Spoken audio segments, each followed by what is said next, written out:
Hey guys, welcome to the channel. Today I'm here with Sibilak and he's going to talk to us about his real dopamine concept and how we can let go of the cheap dopamine. But before we do that, we are definitely going to need to get some engagement in our bodies to ensure that we capture everything that we're going to conclude in the interview. So Jason, would you like to kick it off? Definitely, I'm going to take off the lead from here. So I'm going to do something and we're going to do it together. We're going to do a total of 3 exercises. Before we start, we're already standing and I would love for you guys to just stand up. No matter if you've been sitting all day or just got back into your chair, you want to stand up. So from here, we're just going to stand up, get a little bit loose, maybe have some people join us as well. That's always possible. From the following, we're going to bring our toes together and we're going to try to bring our heels out as much as we can. Try to bring the knees in together and I want you to really push out your hips. From here, we're going to bring our hands onto the back of our head and we're going to try to squeeze our elbows as far out as we can. And we're just going to try to hold this for 30 seconds. So we're going to start really small, really simple, and just try to have this for about 4 to 5 breaths. So you want to do is bring the heels out, knees in. And if this is too uncomfortable for you, you can also bring the elbows in a little bit and bring them back out. Doing perfect. You just want to keep holding this. You doing all right? Yeah, I'm doing all right. This is intense. Awesome. You want to keep holding this. We're almost there. Try to give it a little bit of bigger stretch. So maybe bring the elbows a little bit more out. Bring the chest a little bit more out. Take one deep breath in one more time. And one breath out. Release. From here, you want to let the arms drop. Bring the feet out and just shake it out. Yeah. Let it loose. Might feel a little opening in the hips, a little opening in the back, just simple and loose. From here, we're gonna do simple body waves, more of a swinging motion. What I'm going to do is I'm going to turn myself to the side so I can see it from the side, you from the front. We just wanna do a simple thing. We wanna try to bring our hands down to the feet and we wanna bend our knees while we do so. From here, we just wanna swing our arms to the front and to the back. So bring a little bit of a swinging motion in. We're gonna fire up that lymphic system, just get the body used to kind of bringing up some energy from here. And we're gonna try to swing bigger and bigger. So try to swing more with your arms and try to use your upper body with you. And the bigger we swing, we come all the way back up. We're swinging back up and we swing back down and swing up. Perfect, we're gonna do that for 10 times. So we do for 1, perfect. Go for 2, swing back up. Go down and 3. And go down for 4. Awesome. Almost there. 5. We're gonna do 5 more. Already halfway there. Just 6. keep swinging. If this is too much for you, you can just do the little swings down here. Perfect. 2 more. 9. And 1 big last one. And awesome. Shoving it. Now, shake it out a little bit. Release. And the last exercise that we're gonna do together, we want to sprint as fast as we can on the spot. Sounds a little weird, but we're going to do it very simple. What you want to do is you want to take your favorite leg. You want to step it back 1 step. Awesome. From here, you just want to imagine that you're standing on the spot and you want to sprint towards your desk, right? We're not actually going to do it. We're just going to try to do it as good as possible. So we're going to take left and right, and we're just going to try to do a swinging motion with our arms. I'm going to count us down. And on the count of 3, I want everyone to try to really sprint as fast as you can with your arms. So don't try to run to your desk. Just try to sprint the arms. And we're gonna do that for a total of 30 seconds. Before we start, take in 1 more deep breath. Breathe out. All right, I'm gonna count us in. In 5, 4, 3, 2, 1. Get ready, come on, let's sprint. Sprint. Damn, it's so hard talking and doing this at the same time. Come on. Keep going. If you need, take a little. Come on, guys, give me some more out there. Come on. Almost faster. Faster. 5, 4, 3, 2, 1, and stop. Damn, I'm sweating. Let's go. Me too. I'm sweating like This hell. was incredible. So Jason, this was a wrap, I guess. Yeah. This was Hope it. you guys are feeling well. Hope you guys are feeling good. Fired up a little bit, and now let's get straight into the interview. Now our body is all focused, all fired up. It's perfect for the brain because now the brain is really refreshed and ready to focus. So, see you in a bit. Jason, welcome. Thank you so much for being here. I told you I look forward to this, so that's why I'm happy I'm having you. So to set the baseline standard for anybody new to your work, can you maybe take us back a little bit to how real dopamine started and what differences between the cheap dopamine that you're talking about? Definitely. First of all, thanks for having me. For sure. Thanks for being here. I'm just as excited. I'll take you back 2 years ago, I was still studying physical therapy, and I had a lot of internships during my time studying physical therapy. And if there was one thing that I always noticed, if I would talk with a patient about his diagnosis, the problem that he has with his body, I often realized that there's so much more to it. And to put it into more perspective, usually in Germany, you would get around 20 to 30 minutes per patient that you can do whatever they get diagnosed with. And sometimes within that 30 minutes, I had the time to talk to the patient, treat the patient, and say farewell for the appointment. And I kind of felt like in a rush to find things out. And I, at the same time, felt in a rush of not being able to really find out where's the problem actually coming from. And I always thought to myself, there's something so much deeper if there's an injury or if there's a way of rehab process. And so I started communicating more with the patients. So I would take time extra and ask them, how's their physical therapy experience been before? How's the experience been in general? You know, what did they witness? What did they maybe want to witness but didn't really get? And I came to the conclusion that oftentimes, especially if I would ask them if they did their so-called homework and worked on their body and worked on something for them to improve, that they would find a lot of excuses why they didn't do it. And this is probably something very common that a lot of physical therapists know. And I thought to myself, instead of being the person to be the teacher and tell you, you have to do this, otherwise you won't get better, I thought to myself, why is it the fact that it's so hard for some people to really realize, oh, I'm not feeling well, or I have a problem, I can take my own responsibility and take good care of myself and find out where's the problem coming from and what's the best solution for me. And that's basically the story of how real dopamine itself got created. Because I thought to myself, first and foremost, I wanted to create something real.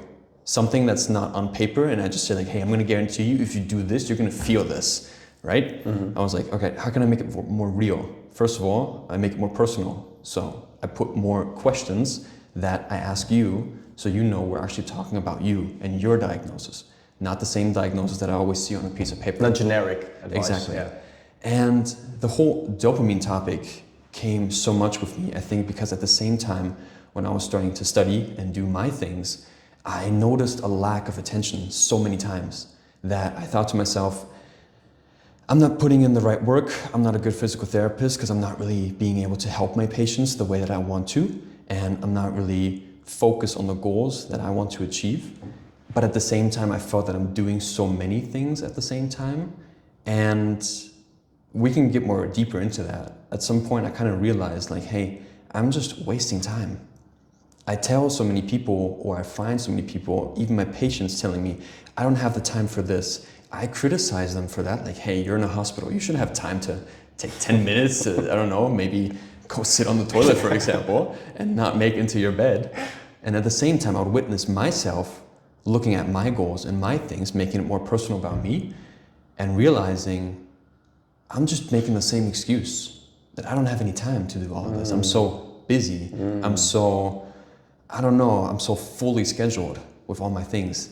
But then if I would look at my phone and think back what I did late night at 9 p.m., even though I wanted to go to bed because I wanted to wake up next morning early, I was on TikTok for 2 hours, or I was on Instagram for 2 hours. And I literally came to the point where I realized, like, why is this happening to me? And the more I talked about it with others, I realized this is not just something that's actually happening to me. All my patients, all of my friends, or not all of them, but a big part of them are feeling the same way. And that's how the whole story kind of came. Like, I think there's something deeper into this. I think there's something much, much deeper into the whole thing of what's your life purpose, what do you want to do, and just what's your story behind it. And the funny thing is, real dopamine itself came together because, do you guys know the, what is it called? I'll call it gym company, or just the gym brand, John Reed? I haven't heard about it. It's basically, if you look up the logo from John Reed, I remember back then it was my girlfriend, now fiance. I walked with her through Berlin. I was like, hey, you know, it's so cool. It's just 2 letters and everybody knows what it's standing for, right? It's like JR, John Reed. I was like, cool. I was like, why don't I just build, I didn't even know what a brand, nothing. I would say, like, even up to now, sometimes I just don't know certain things, and that's totally okay. I was like, hey, I would love to have a logo that means something. And it was 2 years ago, 2024, when I was like at the end of my studies, that I told her like, hey, I would just love to have a John Reed logo, but in my own terms. And I just remember brainstorming, like back then, ChatGPT, you know, like, hey, I have this idea, I witnessed this, the story that I just told you about, and I would love to have a logo that's similar like John Reed. I can even show the pictures probably. I can send them in and you can like put them into the video where it just like spits out certain things. And I was like, nah, wait a second. And then I thought to myself, what's something that resonates with me? And without at the same time making it too much about me as a person, but something that someone else can resonate with as well. That you hear it and just somehow makes sense and it sparks an interest. And I thought to myself, okay, the topic dopamine sounds so cool. I just love the word. I love the chemical that I saw, especially the more I considered going into information about like social media and pornography and all those things. I realized like, hey, they have a lot of things in common, right? No matter if you do sports, if you do drugs, if you do this, anything has to do with your brain and with the dopamine and the endorphins. It's all like similar. I can kind of put it together. And then I thought to myself, well, somehow everybody says it doesn't really feel real. So how about I start thinking about creating something that does? And I seriously just put that together, thought of the idea, contacted 1 or 2 people and said like, hey, what do you think? And then we kind of just drew it together, put it together. And at some point we got the logo together that exists nowadays. Wow. That's a solid story. Because what do you think is the difference for you between injecting real dopamine that you're talking about and the cheap dopamine that we're getting nowadays in the external world? I think the most simple way to put it, the one thing you choose and you actively act on it, which is real, and the thing that's fake is that you don't get by actively choosing it, you just kind of get sucked into it because it's designed so smart to find out what you and your brain and your attention kind of craves. Can you break that down a little bit? What happens the moment when we go to these social medias, we're scrolling, we're TikToking, whatever it is that we do, what actually happens in the brain at that moment? And what do you think is the reason we forget to stop? First and foremost, the thing that craves your brain so much, or why dopamine becomes so interesting, it's not the fact of what you actually do which excites you, it's the fact of what could happen. The anticipation. The swipe mechanism is so catching because you don't know what's going to come. It could happen in the next video, I don't know, gives you an idea that you somehow find out to make $1 million. It could be a funny cat video that you want to share with everyone. It could be anything between that. And that kind of makes your brain go crazy on dopamine.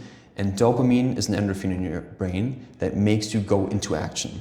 And the action is very simple. All you have to do is swipe with your thumb.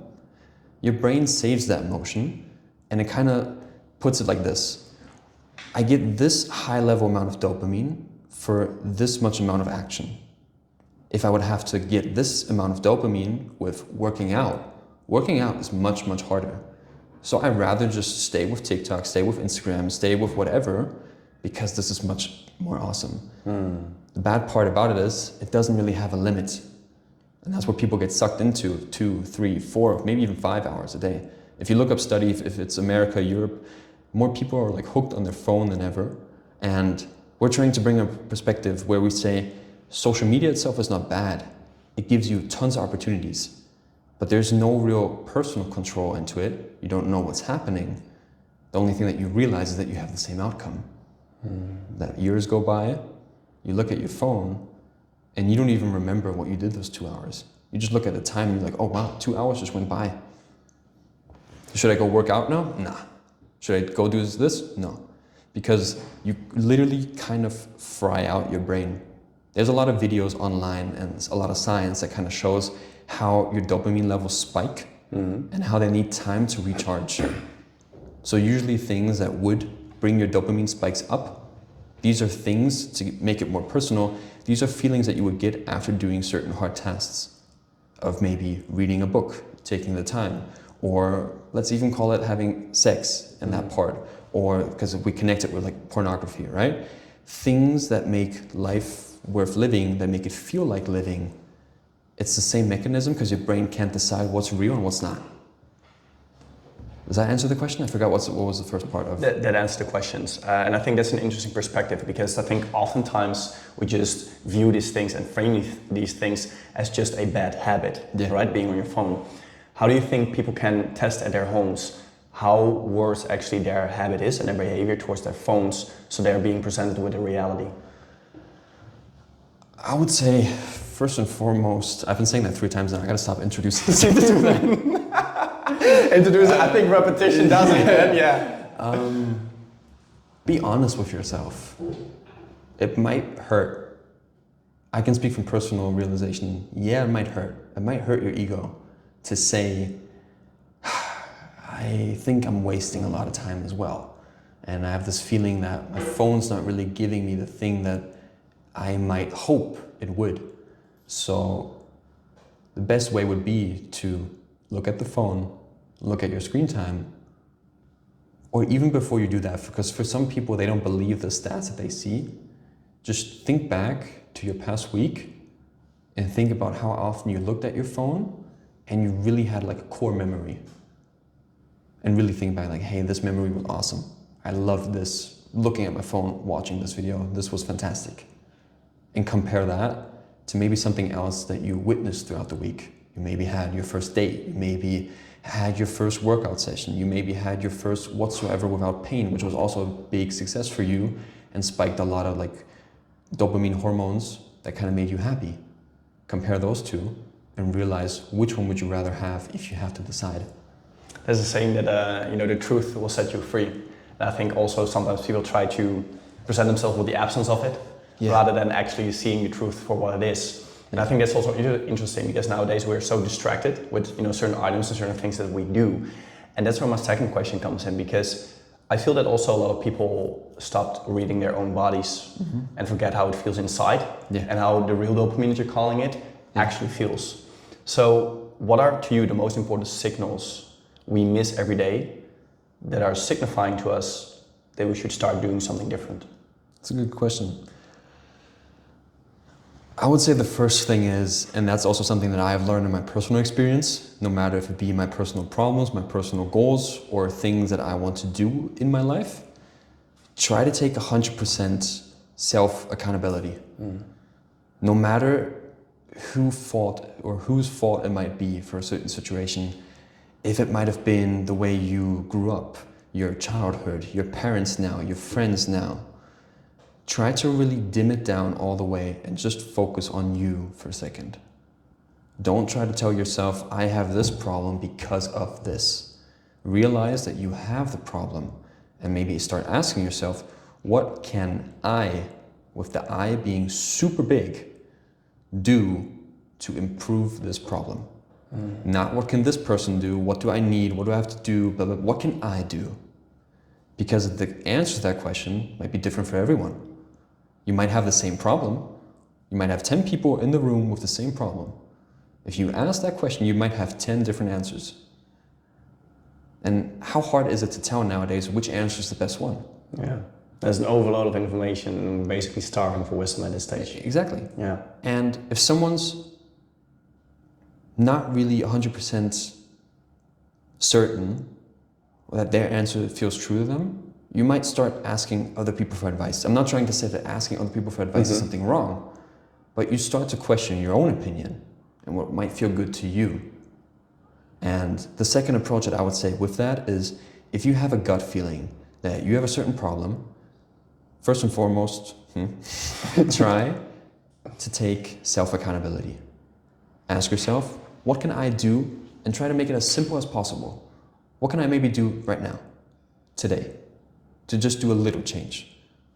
To give you like a brief example, I have a lot of patients who are in a pain scale from 1 to 10. They tell me they're at an 8. I tell them, okay, so what's your problem? Well, my pain is this high. What's your goal? I don't want any pain. All right, but I want this jump within a day. Yeah.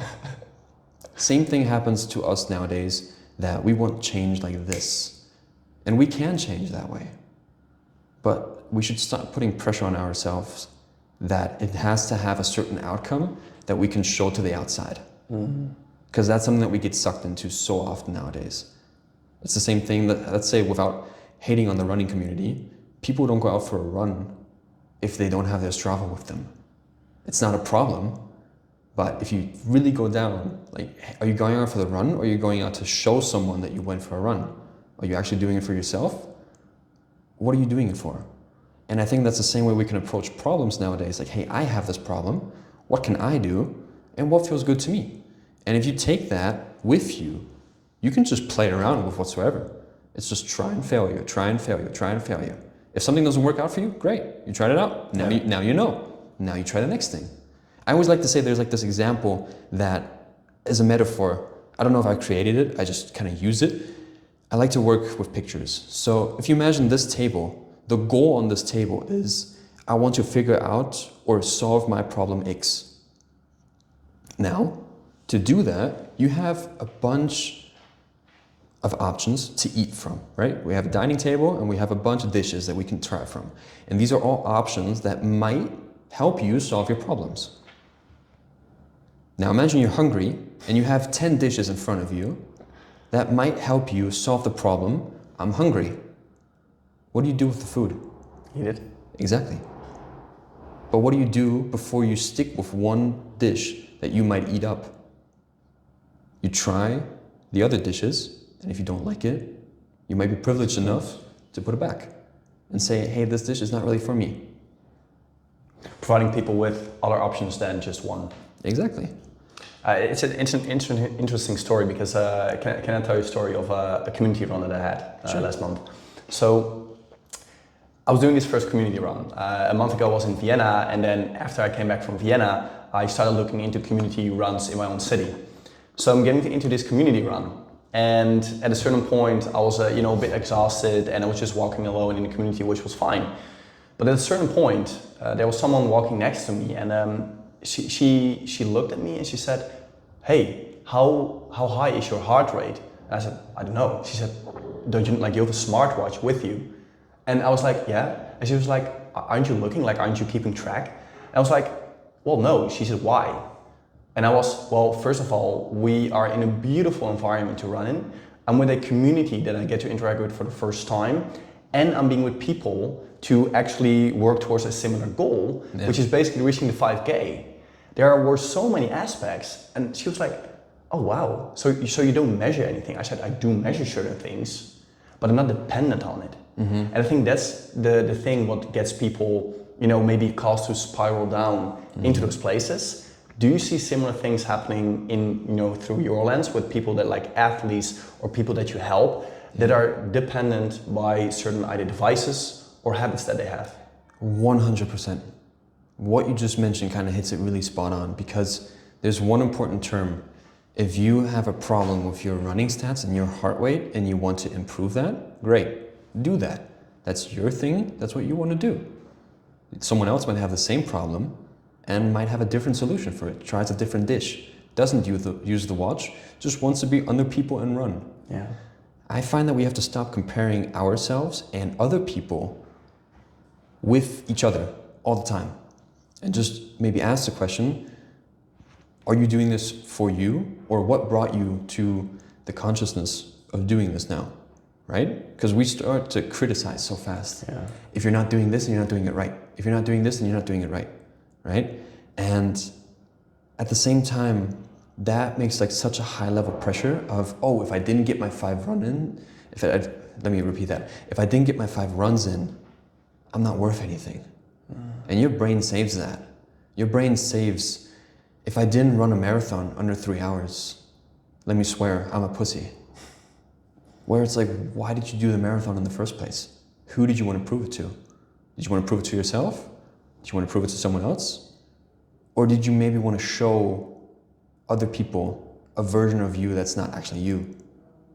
And I think that's so important, because nowadays we don't really know what we're dependent on. But actually, as a human being, we're only dependent on 3 things. We need water, we need food, and we maybe need shelter. Those are the 3 things that, or let's call it maybe 4 to 5, right? You can put the shelter with some sleep. Yeah. And then you could say, all right, maybe you need social awareness, right? Because if you're completely alone, it might be boring. Yeah. But some people live on an island for many years and they're good. But those are like 5 essential things that you actually depend on. The other things are just things that you want or don't want. You don't need this. I mean, I know this from myself, especially if if you're starting a business, if you're doing this, or if you're trying just to like develop a strategy to find out solutions for your personal problems, it might be like, oh, I can't do this because I don't, let's call it like into business terms, I don't have the knowledge, I don't have the idea, I don't have the degree. I'm depending on these things to achieve something that I want, that I have a problem with. And a lot of people take advantage of that. Makes sense. But the point I'm trying to make is you don't really need it. It might help. I always say the same thing regarding a physical therapy. You don't need physical therapy. You might find a way to move, do your things, even if you injured something at some point. Is it the way that you want it? No. Do you want to recover faster? Yeah. Do you want help? Sure. If you don't want it, perfectly fine. And I think that's the same way on how we should approach things in our life. Just finding out, okay, what do I want? What's my problem right now? And what can I do without being depending on it? Yeah, and you actually opened the floodgates to my next question, because I think that's essentially what I really loved about interacting with you. You are all about prevention instead of repair, right? And you also work with athletes, and that's like a trait I really respect and admire, because what I feel like is that a lot of people only go to seek either a practical, physical therapist or a doctor when it's too late, instead of preparing themselves to even not go there to ensure that they can take care of their own bodies, right? Yeah. So let me ask you this question. You also work with athletes, right? Yeah. And you see highly driven athletes also break down in terms of all their discipline and how far they're willing to go. What do you think is a healthy baseline and a standard they should have between giving it all while also still taking care of yourself? Good question. The most important thing, and this is something that everybody knows and everybody hears, but check the three most important things. How is your sleep? How is your water intake? And how is your nutrition? Those three things. If those three things are kind of already like imbalanced, not really working well, or that you find you have a problem with it, I think there's going to be a hard time for the person to find different ways and different routes, because that's just like a fundament for a lot of things that we do. Like I said, those are actually things that we kind of depend on. So if we neglect that for maybe a too long period of time, things might happen to our body that make us ultimately shut down. I mean, what's the result out nowadays? You get a burnout, you fall into chronic depression, and your body's just not able to even stand up at some point. Can you break those pillars a little bit down? Because let's say some of these pillars may be disturbed. Someone's not getting enough sleep, or indeed their vitals are maybe going down in one way or the other. What can somebody do to restore their baseline for these three pillars that you just mentioned? That's a good question as well. There's, I think, 3 steps which are the most important. There's something that also goes from Tony Robbins itself. Try to realize that everything in your life is a pattern. And the pattern that you might be witnessing is a pattern that someone else might have already had, and someone else might have already solved. So you don't have to be alone with it. If you realize, I am a person who's doing this job in this situation and I have this, we are more connected than ever nowadays. Just put that into ChatGPT and say, are there books? Is there information that I could maybe use right now? And you need to realize that there is a pattern. That's step number 1, that you're not alone. And there are seasons, so things can get better or things can get worse. Number 2 is recognize the pattern and use it for your own benefit. So realize, why do I want to change it? Not just if I want to change it, why do you want to change it? Let's say it like this. If you have a loving kid and I put the gun to the head of your kid and I tell you, you have to change right now or otherwise I'm going to pull the trigger, your why is probably big enough to all of a sudden start changing your things. And nowadays we lack an importance of why oftentimes. We're like, I should maybe do this, I should sleep more, I should exercise more, and then it goes away. But and then the little point of momentum fades. Exactly. And if you realize what's your personal problem and what might help, I would say the third thing is just go into action. Don't overthink it too much. The first thing that comes into your mind, try it out. Try the dish. Just do it. You won't know if it's the right dish or not until you try it. And if you just keep up those 3 steps with whatever you have, as simple as it might sound, you might have a good path of just figuring out what's your problem, like what's the biggest problem for you right now, and how can you improve on that. And I think nowadays we just make simple things so hard, and we become experts in, I can tell this like from my perspective, a lot of patients become experts in telling me 1,000 reasons why this pattern does not work for them. And there's one important thing, it's where your focus goes, your energy flows. Yeah. That's where the energy is going. And as soon as I ask, all right, now name one thing why it could work. And they go blank. Totally. Yeah. They just go blank. Yeah. Nothing comes out. Yeah. A lot of people know what they don't want. Exactly. But they're not focused on what they do want. And with it, there's a saying, I think it's from Albert Einstein, like the most craziest way of being crazy is doing the same thing often and often, like over and over again, and expecting that something changes. Yeah. And I think that's also like the same thing with no matter what kind of pillar is maybe hard in your life, just realize you don't have to change it right away. Just try to really break it down on a minor way. Yeah. What is something that I can do right now in my capabilities for myself to improve on this? Don't have to do a huge step. The most simplest way to put it is if you want to lose weight, you don't have to lose 10 kilos in 4 weeks. Start simple. Why did you have it? And that's where kind of where real dopamine wants to come in, where we want to like give blueprint questions that the second pillar of finding your why becomes big enough. Yeah. Why do I want to change this? What prevented me in the past? What do I want to change nowadays? What could I maybe do if I find myself falling back into the same pattern that I had before? Because we're all human. It happens. And I think with those 3 pillars itself, it builds a good foundation. Yeah, they're popping 2 things in my mind about the reason why. There's this saying, I think you know it, but if you have a powerful why, your how-to will reveal itself. I think if you have a strong enough why, of reason why you want to do things, the how will show up anyway, right? Yeah. But I also think it is, and there's this other saying, you might have heard it as well, there's a saying, if the promise is clear enough, the price is easy to pay. Mm-hmm. And I also think that a lot of people maybe do not share a sense of urgency to why they should change because they're very comfortable. Mm-hmm. Do you feel that people avoid being uncomfortable a lot? And if so, why? Why is that? I guess you can answer that question almost yourself. I would say 100%. And the thing that I would love to add to that, it's not something that you should blame yourself for.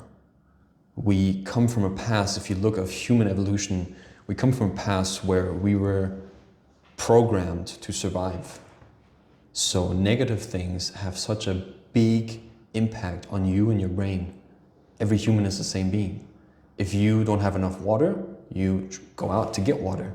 If you don't have enough food, you become hungry and you go out to get food. But nowadays we don't have those kind of problems that would put us in a situation that we have to become uncomfortable. We would have to go out hunting, walking for days, not being really 100% certain, are we going to find water or not? We don't have those problems anymore. Our brain is the same though. Our brain is looking for problems that we're trying to solve, and of course it's easier for our brain. The same way what I kind of explained in the beginning with putting, let's say, social media, or let's even break it even deeper, pornography and sexual relationships. For a lot of people, the brain kind of thinks to himself, I have pornography, I have 1,000 women without having to do any effort, it's free, and I have such a huge dopamine spike. Yeah. Why on earth should I go the hard way, which is uncertain, because I might get backlash, or someone might tell me, no, I'm not interested, or I might blame myself or shame myself, whatsoever. Your brain has a survive mechanism. So your brain tells you, all right, let's do the thing that is the most comfortable, has the least amount of trying to be uncertain, uncomfortable, because it's trying to protect you. And there's a saying that always goes, if you realize that pattern, you'll realize that on the other side of being feared or something is such a living moment. Like, no matter what it is. Your biggest fear right now might be your best friend. And it might be a guidance of showing you that's the thing that you should probably try out right now. If your biggest fear is to approach that person, talk to this girl, to talk to this man, or maybe try out something different. Yeah. You should probably go with it. Because even if you try out the dish and it sucked, all right, now you know. Try a different one. I always like to say life starts at the end of your comfort zone. Yeah. Would you agree? 100%.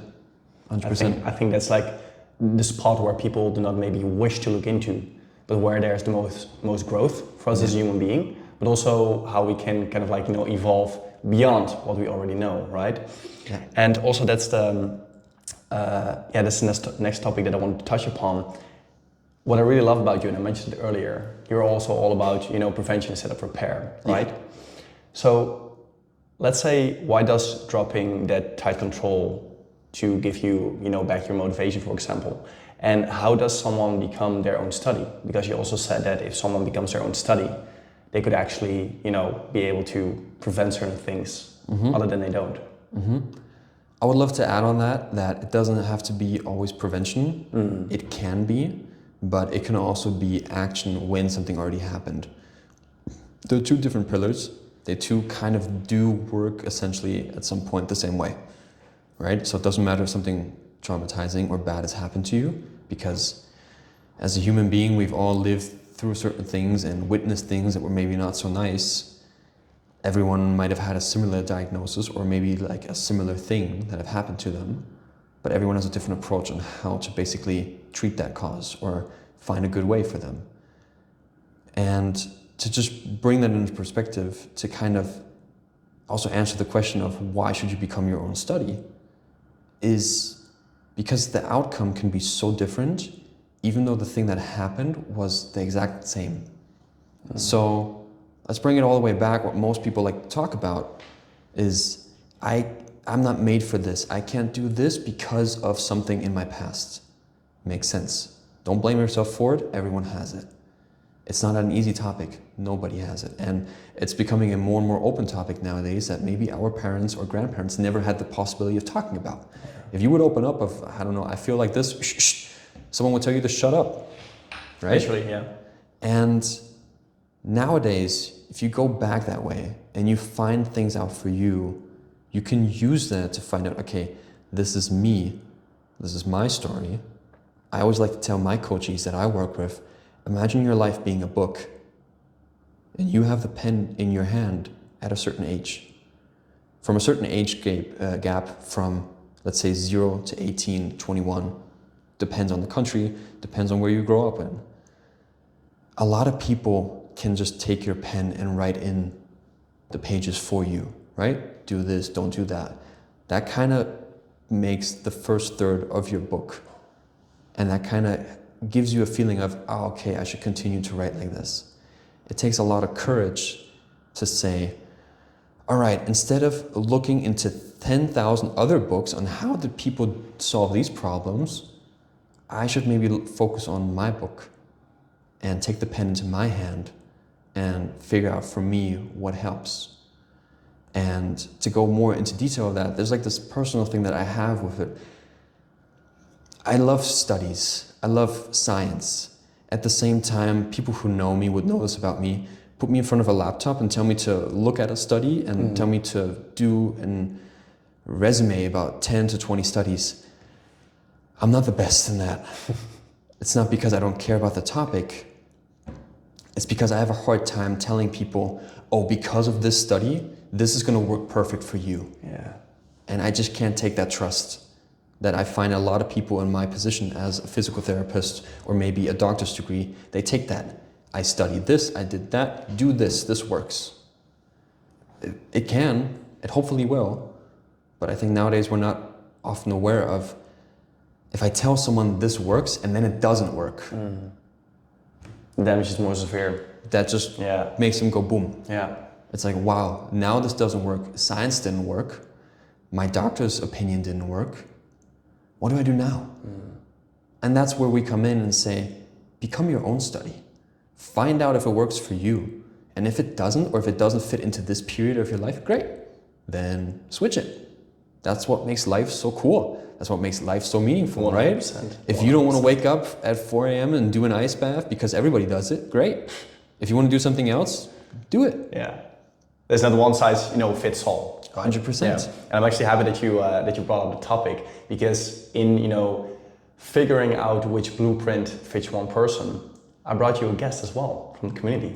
So that's why I would love to introduce you to someone that I brought, and I would love for you to break those questions down that she had and answer them all. Are you willing to do that? Of course, 100%. So guys, we're going to switch out me for an amazing guest. He will briefly introduce her, and then she's going to answer the questions to Jason himself, and then we'll be right back with you.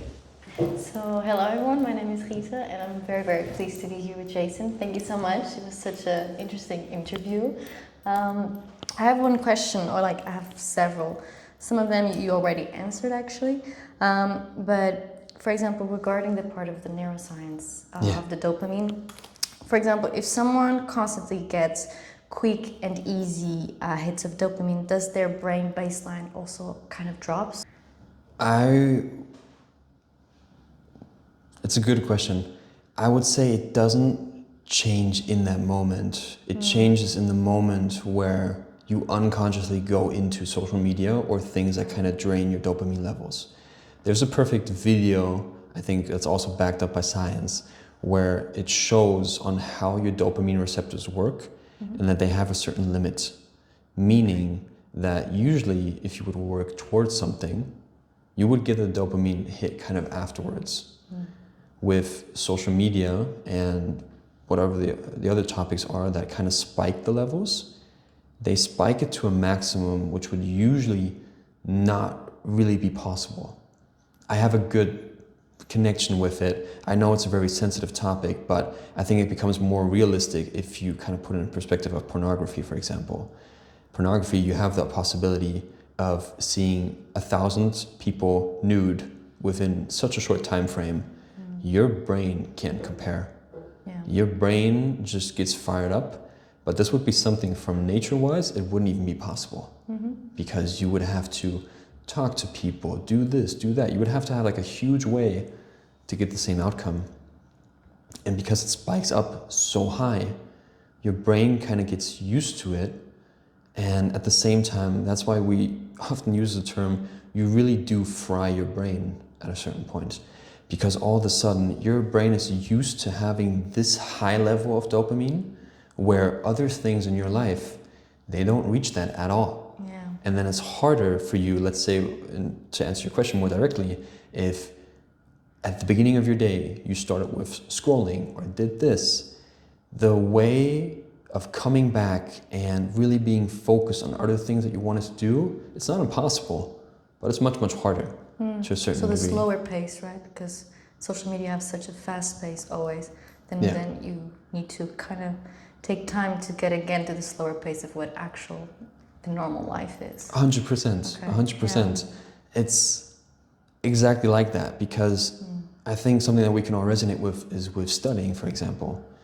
If you want to try it out on your own, go on social media for 10 minutes, scroll through TikTok, Reels, whatsoever, and now try to put the phone away and try to sit down for 10 minutes and read something that you have to learn.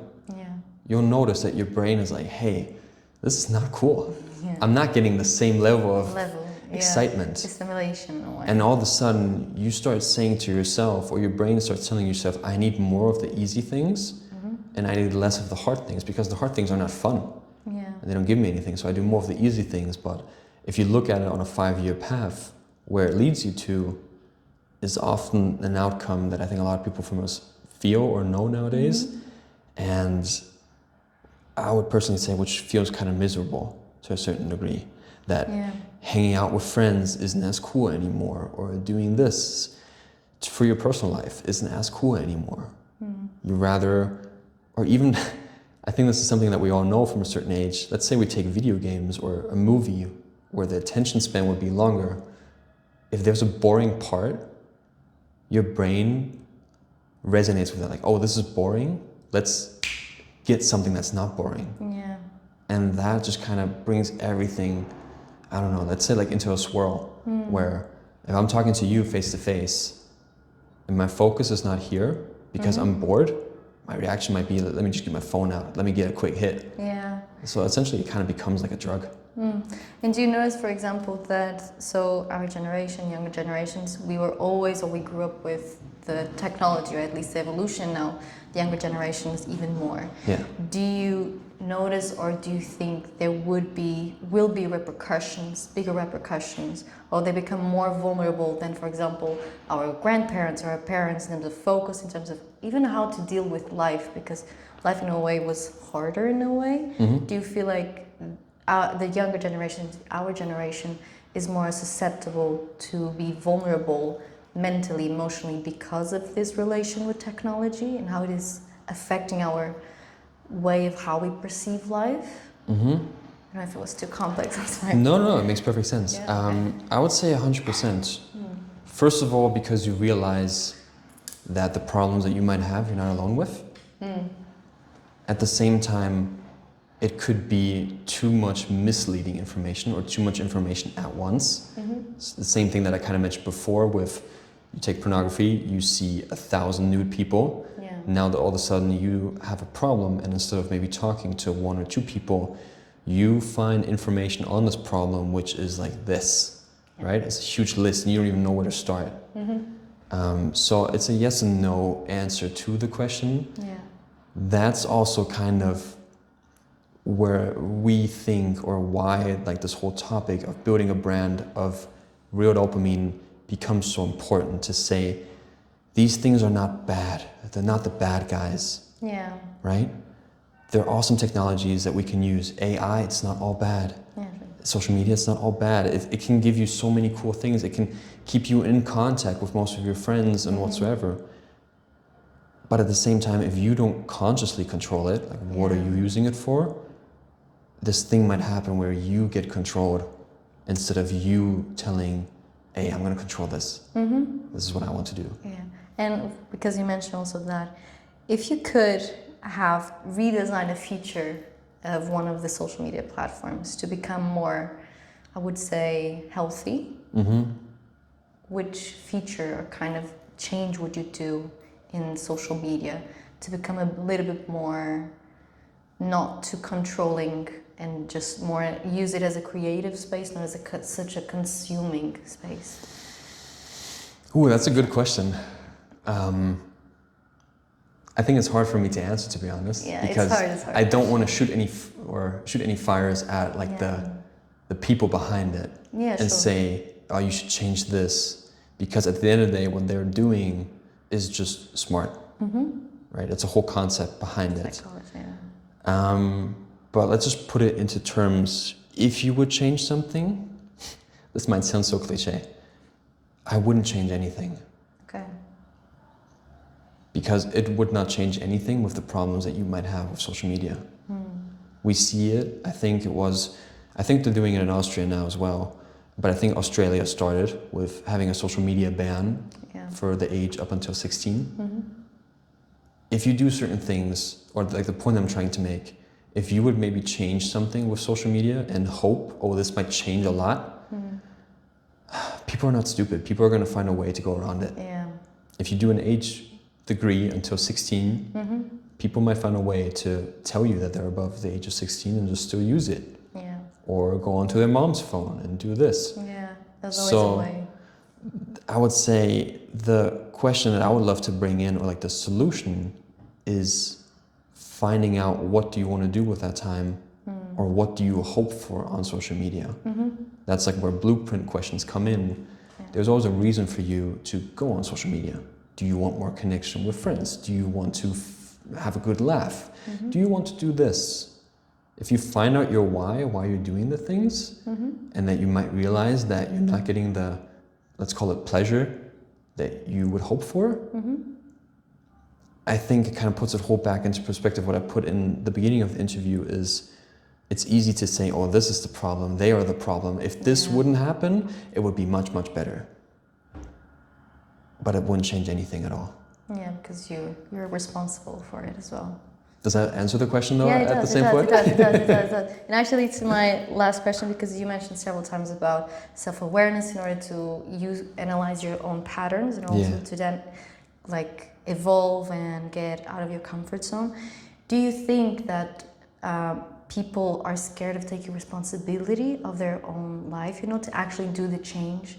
And the biggest question is if they're afraid of not missing out, or like of missing the opportunity, actually missing, or they're afraid of their actual potential self. So because people sometimes are scared to take actions or take like decisions, bold decisions.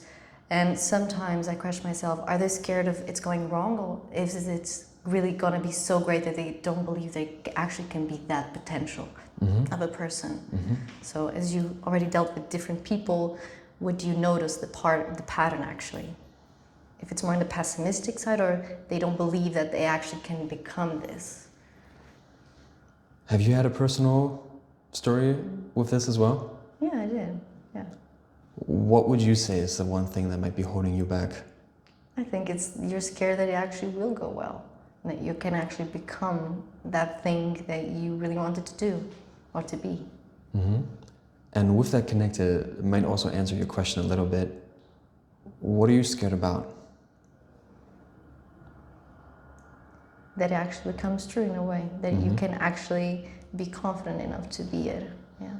Without trying to tell you that it's not going to happen, because I believe in the best in people, and it will, if you put your mind to it. What if it doesn't? If it doesn't go well, Yeah. I'll figure it out. The point that I'm trying to make, and this might answer your question, why most people, I think, suffer or don't do this step. Who can you blame if you take self-responsibility? Because there's only one person that you can blame. Yourself? Yeah. And I would say that's the biggest thing why people don't do certain things. Because if I go this way and it doesn't work out, it's much more fun to blame the weather, blame this, blame that. And we have a hard time blaming ourselves. And we don't see, let's call it the fruit that's behind not blaming ourselves in a bad way of like, oh, I suck, I should have done this. No. And blaming ourselves, of telling ourselves, if I want this, I can do this, I can find this out, and I have no one else to blame but myself. How would you say refers that into your terms? Is that something that you would be afraid of? That you No, can't? I don't think so. That's good. I don't think so. I feel like if it went wrong, it was a lesson, and I feel like you need to take accountability of the things that you do. 100%. So, and you're responsible for your life, because life comes from you, you know, and not at you in a way of like, life doesn't happen to you in a way that things outside are responsible. You also put yourself there. So yeah, I feel like it's important that you take responsibility and accountability of things that you do. 100%. Yeah, And that's, I think, a trait that most people lack nowadays. They like to put themselves in like a comfort situation where they like to blame others, blame situations. And it's a pattern I think that so many people, like, they repeat it so often. If you sit down with someone and all they do is just blame others, blame people and this and that, and like, it's, who has the problem at the end of the day? Yeah, it's them. It's the person who's talking about it, not the person that they are talking about it. Yeah. And as soon as you take in the accountability of saying, all right, I can't blame anyone else, I can only blame myself, and I don't want to blame myself, so I'll just try it. Yeah. And if you have that with you, no matter what situation you are in, just do your thing. Because if it works out or if it doesn't work out, you don't have to be scared of anything. And if you are, try to tell yourself it's good. Being scared and having fear is your best friend. And it's trying to show you a certain way of just try it out. Yeah. Okay, thank you. Thank you. Thanks for the questions. Jason, let's go a little bit deeper and personal, because I was very sparked by that conversation just now. What is something that you blame yourself for in the past, but turn around as the version of yourself that you are now? Can you repeat that one once more? Where did you blame yourself for in the past? For the past or in the past? In the past. Okay. And how did you turn it around? Oof, it's a good question. I think being such a young age, that was first and foremost the thing that I blame myself. I'm too young. I don't really know. And this would also be something that I would attract towards me. If I would tell people about dreams, things that I want to do, it would be like, you're young, you're still ambitious, that's cute. But if you become older, you'll be welcomed by real life. And I always thought to myself, what is that? Am I not living in real life right now? Like, am I not alive? Am I not doing things? And that was something where I always started to also realize and blame others or blame situations. I would think about my past, things that maybe have happened to me, and would start thinking, oh, if this wouldn't have happened, everything would be much, much easier. Or also say, if this thing wouldn't have happened to me, I would have had much, much better chances in life. Just to give a little background story, I was born in Germany, and at the age of 4, my parents and we moved to America, and I was raised there for 4 to 5 years. And due to the financial crisis in 2010, we unfortunately lost everything and had to move back to Germany afterwards. Coming back to Germany, I was the American boy. And as I thought that was cool, I had a hard time getting back into school rhythm, because when I came back, it was 3rd grade in Germany, and the level of certain degrees in 3rd grade Germany were just different than in America. Yeah.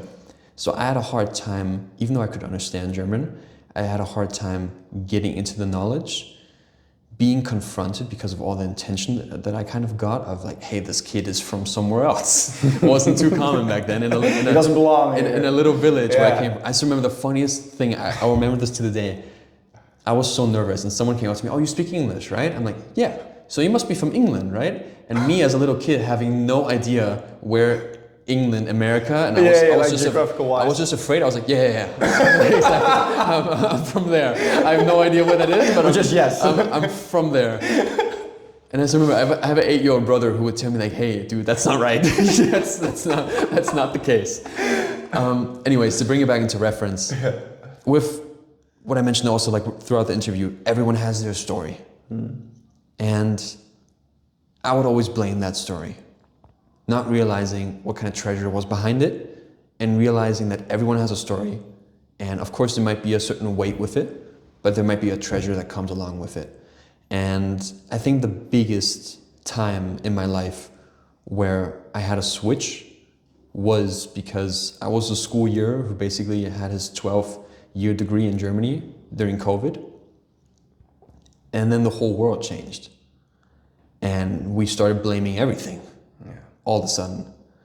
And I was like, wow, what do I do now? I mean, I was gonna study business informatics, what I did for almost 1 or 2 semesters. Okay. But I didn't want to. I thought it was the right thing. And I still remember to this day that it was my fiance that I was on the phone with. We were together for around about 8 months to that time. And I would call her because the 2nd semester just started. And I would be like a little kid, like, fuck these classes, you know, like, I don't want to do this. I'm doing maths. I love math, but at the same time, I hate math. Like, but this is how it has to be, right? I want to continue in life. And she would be the person to ask me, like, hey, have you ever realized, because during COVID we spent a lot of time, she said, you never talk good about the thing that you're studying, but as soon as we start working out together, you just can't shut up, and you're showing me a bunch of exercises and things that I can do, and I never asked you for it, but it's cool, but like your energy just shifts. Yeah. And I was like, Interesting. Back then I didn't realize that, and back then in my thing, the fear that was holding me back was like, I don't know, earn a living with this. Everybody knows everything about fitness, right? Because that was something that I was doing 24/7. At the age of 14, I was already giving like breakdance classes to a lot of students and kids. I had a trainer's degree at the age of 14 and took on a lot of responsibility and was a dancer who had several performances and did championships. And not to compare myself, but I always thought to myself, okay, this is just fun. Real life is gonna come at some point and it's gonna be different, right? Like this is just fun as long as I'm young. And then that's also what kind of brought me into doing business informatics. So I was like, now comes the real life, right? Now I'm gonna earn some money and it's gonna suck and I'm gonna get off work at 6 p.m. Just have to go through the turmoil and then I'll be there. 100%. And I know the story was a bit longer now, but that's where I realized like, wow, I'm blaming everything that I'm doing for the sake of my problems. And everyone's responsible but me. And that was a decision where I then had the courage, thanks to her, to step up to my parents and people and everything to say, hey, I'm gonna quit this. I don't know what I'm gonna do yet, but this doesn't feel right. And I'm not gonna study this for another 3 years and work for another 3 years and then maybe find out. So I'm gonna quit it. And that's where I got into a degree of finding out through getting together with a coach or someone who actually asks me blueprint questions of finding out what do I actually want to do. And before I came to that point, she really made me realize, take 100% accountability for yourself. Don't blame anyone else, then yourself, and you'll see how the world is going to open up. Wow.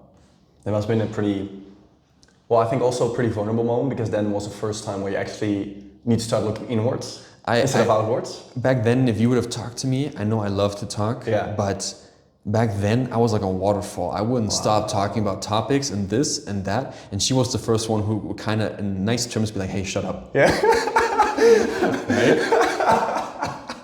Be, like, it's great, but... Exactly, and kind of ask me, tell me this one thing.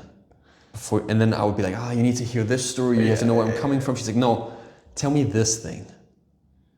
And I would just sit there and be like, huh. It was just silence. Where I then thought to myself, okay, what do I actually want? Is it okay for me to want this? I guess, maybe. And just speaking that out for the first time, I was like, hey, this feels good. I was like a little kid, and I was like, wow. That's the real thing there. Yeah. Exactly. Jason's fiance, if you're watching, I think Jason, you're very grateful for that. 100%. Let's bring it back a little bit to the topic. But thank you for sharing the personal story. It's really incredible to hear, how things shifted for you, and I think also a lot of people can learn from that, because I think sometimes we meet people in a journey that can really help propel us forward. But you need to be also willing to be open to that experience. Yeah. Otherwise, it doesn't land. So, taking back to the cheap dopamine, in terms of how we resonate with that, do you think that cheap dopamine at a certain point can replace our social and physical interactions, or that we can even compensate for that? And if so, why? I would say to 100%. And the reason being why is because your brain can't make a difference. Your brain only thinks about reward and no reward. So if there's something that gives you a high level reward for little effort, your brain tells you this is awesome, do more. Why would you not do this, put in more effort, and maybe get a less of a reward? That's not cool. It's not fun.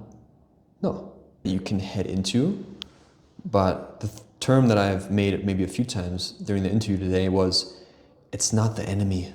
It's not the one bad thing. It's not the black and white, like, oh, you have to shut it off completely and never use it and never talk with anyone on your phone ever again. No. You can just learn to use what's your problem, what's maybe something that appeals to you, putting into the words that you just mentioned, like, hey, I would love to be more socially active, but I always spend time on my phone, FaceTiming with people. I want to maybe do more of this. Cool. Try it. And then just say, all right, I don't have to quit FaceTiming with old friends or people from back then, but this is something that interests me right now. Let me try it out. And I tell you one thing, and this is also from a personal story, because if you want something and you just say, I'm just gonna try everything out that's humanly possible, you will filter at some point what works for you and what you want to do. So to give a certain guideline to the thing that you just asked, if you want to meet friends or meet new people, nowadays, it's easier than ever. Yeah. If you have social anxiety, look up for a group that meets online before they even meet in person. Because of course there's a story of you meet someone online, right? And there can become bad stories of, oh, you met someone and they kidnap you, and all the bad stories, right? Yeah. Where parents tell you don't do this at all. Yeah. Makes total sense. Be aware of your surroundings. Yeah. So if you have that, go into a surrounding that feels safe. And just think about what's your problem. I have social anxiety, for example. I have a hard time, I don't know, getting around people. Great. Take that. Nowadays, just put it into AI. What can I do? And the thing is going to spit you out a few options. Do the one that suits you, do the one that fits you. From there, there's just going to happen basically like a trail that leads you to the goal at some point of meeting new people. I can put it like into my own personal story to just, because I think it's always easier to lead by example or to show by proven things that worked. I moved to Vienna here last year. I didn't know anyone and everything was new. So I was self-employed. I was building up my physical therapy business and I didn't know anyone. And I told to myself, okay, I am going to start to get to know people. What's the best way to do that? I don't know. Never done it before. Like usually I would grow up in an area, dance with people, and like this would help me. And I was like, hey, wait a minute. I can take that. So sports, for example, can connect you. I was like, all right, for my personal pattern recognition, I was like, sports connects me with people. I love to work with athletes. So what's the best thing that I can do? And I Googled that and I found a run club in Vienna. Was the first thing that I did. I was like, all right, awesome. I have like a list of 10 run clubs. I'm just gonna visit them all. That's what I did. Wow. First weekend in Vienna, boom, like no excuses, just straight to the run club, go there, talk with people. I don't like talking to people. Well, I don't have to, but if I want to meet new people, this might be a step that I should do. And maybe they even talk to you. Like, hey, this is Exactly. the first time. Exactly. And got to know people there. And then from there, it just all kind of kicked off because I thought to myself, okay, I came in like with some massive energy and like some massive action. So I was like, what else can I do? So I downloaded an app called Meetup, where you can literally meet up with people to a certain degree. I had no money at that time. So that was a big restriction that I told myself, like, oh shit, I can't spend money. I can't go to an event or something, right? I can't go to a concert or whatsoever. All right, I'll just do all the things that are for free that I can do. Or even if there's something that's not for free and I wanted to be there so bad. I even have a YouTube video where I kind of share that because I was thinking about like documenting the whole, like building a brand, building a personal identity from scratch. I just went to an event that was free and they were all talking about an event that was not free. And I was like, all right, I can't pay for it. I'm already in debt, so I'm not gonna be able to pay for it unless I want more debt. I can just ask around, like, what else can I offer? Like, hey, in my case, it was, you know, maybe we could do this and I can offer you, I don't know, like a free physical therapy session and you can maybe bring me into this group or, I don't know, present me to this person or whatsoever. So the point I'm trying to make is there's no limits on what you want to do if you just always try to think around it. Yeah. And the problem that you might have, that I had, which was no money, no idea of what to do, was just say, okay, I have this is my problem. How can I use it for my benefit? And so I just started trying things, try and error. And let me swear, that shit made me elevate within 12 months, like as fast as you can imagine. Yeah. So even if someone's watching this and telling themselves like, oh, I want to do this super fast, like, first of all, bro, calm down. Take a break instead of in 6th gear, go into 2. Exactly, like why, right? Why do you have to, I don't know, become a millionaire, find your best soulmate, do all of these things within like a 2-year frame frame, get kids? It's like, dude, how about you just drink some water, right? First. It's just have a sip of water and be grateful for the things that you do have. Yeah. But to put that into active perspective, just kind of think about, okay, what do I want? What do I want to do? And if I have a certain time frame of like, I want to do this in 3 months, great. Then do it for 3 months and just try. But don't blame yourself if something didn't work out in that time frame, because you become a better version of yourself when you just start moving. Kind of think about it like this, is like this perfect picture of saying you have a 10-story building. Yeah. On the 10th floor, you have all the goodies, right? You have your soulmate, you have the relationship, you have your business, you have whatsoever the hell you want. But there's no elevator, man. And if you want to go up there, you have to go step by step. And you can't jump the floors. You can't just jump up there. You can try to cheat. You can use a helicopter. You can, I don't know, whatsoever you want. It's not going to be easy. Or You could say, hey, even if I have a hard time taking the first step because, let's put it into perspective, I'm on crutches, I can't walk. And think about, what can I do to maybe take the first step into getting to my 10th floor? Yeah. Because sometimes it's not maybe you need like, you know, physically getting somewhere, also like mentally getting somewhere. 100%. And I think what you were touching upon in terms of, you know, options that you were mentioning, I literally discovered something. I was just literally stating this to myself, and I was stating this in a similar position as you were into, and that touches upon the part of being curious, yeah, and having no options, yeah, and being curious about the options. So here's what I told myself: meaning lets you move to marvel if you are curious enough to find it. Yeah. So that reason why became so strong that I also became curious to what else is out there, because there's not only one option. So I think that, you know, completely sums it up in that perspective, and I thank you for that. And, you know, last question that I do have here is that in the passing of time, we talked about being your own study, yeah, right? So if someone that is watching decides tonight to become their own study for just 1 week, what exactly do they need to observe or measure or write down for a single day, and what pattern needs to show up that they could be surprised by at the end? That's a good question. I'll give you 3 answers so people can choose from it which one suits the best for them. Answer number 1 would be, ask yourself 3 questions. Question number 1 being, how do I feel right now? Question number 2 being, do I want to feel this way for the rest of my life? Depending on what the answer is. Question number 3 says the same. What can I do right now, no matter how small or how big, to maybe change or move 1 step into a different direction?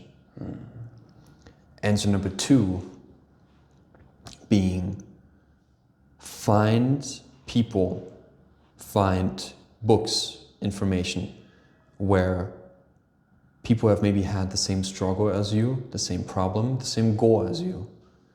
Try to connect with them. Try to find a book, a podcast, and maybe try to find people who have the similar mindset, whatever it is, to become socially more aware of you're not alone with the things that you want. There's a lot of people out there as well. You won't find them if you sit in your bed all day on TikTok. Sorry to put that. And part number 3, and I think this comes a little bit like into personal branding and things that we want to create. I'm going to put it out there. We are still working on our website, but if you have a hard time checking out these 2 things, you can come onto the website, which is realdopamine.com, and there's a button that we're going to put in, if it's not already uploaded by now. There's take a test. The test shows you how much life expectancy you have, how much time, no matter if you want or not, is going to get wasted by sleep, eat, all the things that you have to do every day, how much time you still have free, and how much time you're using on your phone. And also like interreference, something that we talked about, like how much is that costing you? Yeah. And use that as like a guideline for you to just see a stat, like, oh, this is me, this is my time, this is this. And connect it with that, even though it might not be the perfect product right now, we have a blueprint, which is a workbook, which shows you how to reduce your screen time efficiently with different methods. So if that's a problem that you might be struggling with, I can gladly invite anyone to try it out, give your reviews on it, how it works for you, how it doesn't work for you. Take the test, and with those 3 things, just keep in the back of your mind that there are seasons to everything. Yeah. Meaning, even if you might have a shit season right now, it can get better. If you might be on the top of your life, calm down, because it might happen that tomorrow the next slap is gonna come. Yeah. And that's life, right? There's winter, spring, summer, fall. It's 100%. Gonna happen. It's gonna happen. Same cycle again. Just be aware, it belongs to you, it comes with you, and it's something that you can take away with you no matter what. Jason, final question that I have for you. Yeah. What is one piece of advice that you would give to the younger generation that could really improve the quality of their lives? I think in the reference that all the topics that we talked about today, put your phone away for a day or 7 days if you really want to test it and find out who you are. That's something that I would give to anyone, and find out with those 7 days, what changed? Did you change? Did you not change? What did you miss? Just find out. Just put your phone away. I think what you brought to the table is an experience that we might know intellectually, but we don't execute it. Yeah. And I truly believe that there are components in this conversation where people can work with. So I want to thank you for your insight, and I really, really enjoyed it. So thank you for that. So for the ones who enjoyed the conversation also with Jason, I'm also going to leave his blueprint and workbook also in my community so that you can check it out. But for now, I do want to thank you for being part of the channel and also being part of the conversation. So Jason, thank you once more, and I see you out there in the next video. Goodbye.